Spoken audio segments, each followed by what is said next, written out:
of the recovery vessel Megan. We heard it's going to be about 25 minutes or so until that lift actually takes place.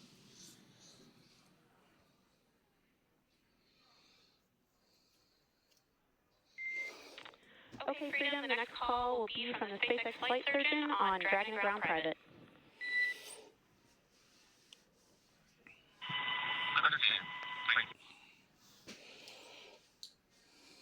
Callouts there indicating that the crew will have the opportunity to do a quick check-in with the SpaceX flight surgeon. This is standard procedure for every Dragon spacecraft when it returns to Earth. It's just an initial check-in, make sure everybody is doing okay. They will also have another check-in with the flight surgeon once they are on board that recovery vessel that you see there in the background. We can now see that SpaceX recovery team member. They're on top of the Dragon spacecraft. They are going to be working to install plugs in the Draco thrusters to ensure that none of those, to ensure that no more hypergolic fumes or vapors come out from the spacecraft. They'll also place harnessing around the spacecraft that are required in order to lift it out of the water. Go ahead, Sandra. Continuing to get some views of the recovery personnel, both the main recovery vessel Megan as well as some of those fast boats that we've discussed previously. It looks like just a beautiful day there out off the coast of Tallahassee, Florida. Weather was pristine. We were able to get undocked from the International Space Station as expected at 10:05 p.m. Pacific time yesterday evening. And Crew Dragon has since completed steps ahead of its splashdown at 2:57 p.m. Pacific, and we're now stepping through procedures to get Dragon hoisted up onto the Megan recovery vessel and get the crew extracted out of the sea. We have a couple of fast boats in the recovery fleet that have quickly moved into the splashdown location. They are being followed by one of the main recovery vessels, which will move into position upwind of the spacecraft. The two fast boats have very specific roles. The first approach is focused on immediate safety inspection, as we saw. They do this for spacecraft integrity and checking for any presence of those hypergolic propellant vapors. And this ensures that it is safe for the recovery vessel to approach Dragon. Once Dragon is cleared for full approach, as we heard is the case today, the team begins rigging the spacecraft for water recovery by the recovery ship. The second fast boat is responsible for parachute recovery and also serves as a redundant boat to the first one that makes the initial approach to the Dragon spacecraft.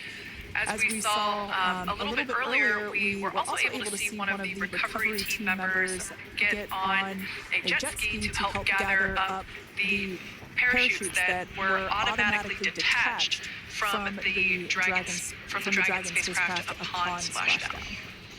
And it will take a little over 10 minutes for the recovery crew to complete their safety checks.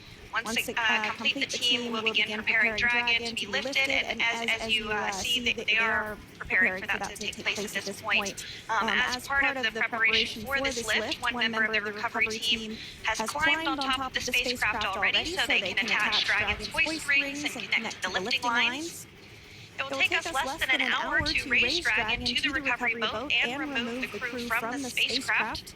After medical checkouts, the crew will return to land within 4 hours by helicopter. And if no additional medical assistance is needed, the crew will board a waiting NASA plane and depart for Houston.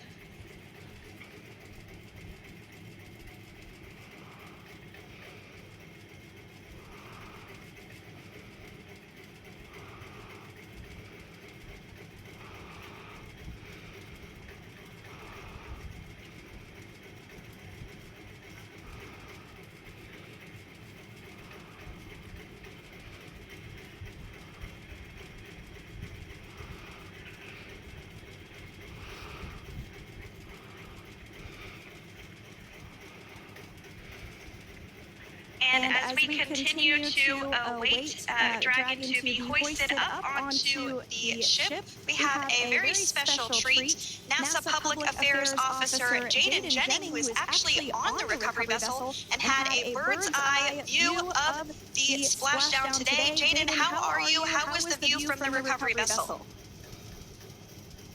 Hi, Sandra, how do you hear me? I've got you loud and clear, Jaden. It's so great to hear you.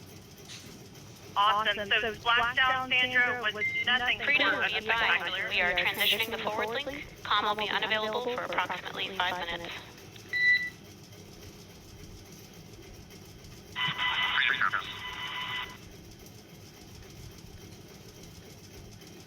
Thanks so much, Jaden. We did just have some communications letting us know that we'll have about a 5-minute period where we won't be able to hear from the crew. So please go ahead, tell us how was the view from the recovery vessel?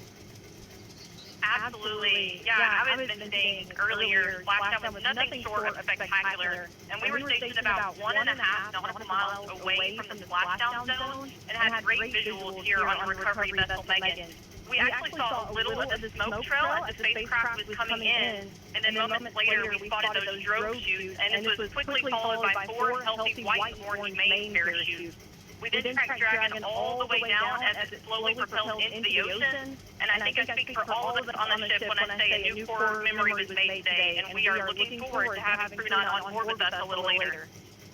Jaden, that is amazing. Now, obviously, we are watching it here.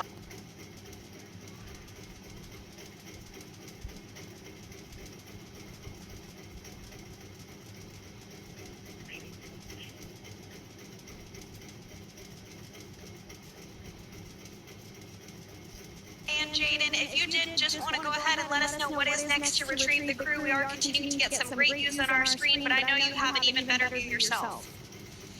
Oh yeah, Sandra, this view is absolutely unbeatable. So just to kind of finish off what I was saying is, once that side hatch of the spacecraft is open, that crew will be assisted out of the capsule one by one from NASA and SpaceX medical personnel, where they will then head to the med bay. And after those medical checks, they will get on that first helicopter out and arrive at the airport, where they will then board a NASA plane and then head back to Houston, Texas at the Johnson Space Center to begin their post-flight period.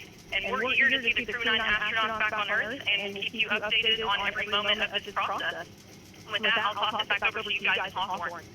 Thank you so much. That was Jaden Jennings, NASA Public Affairs Officer, who watched Freedom splash down firsthand from the recovery vessel. Megan, thanks so much, Jaden. So we are continuing to get these great views on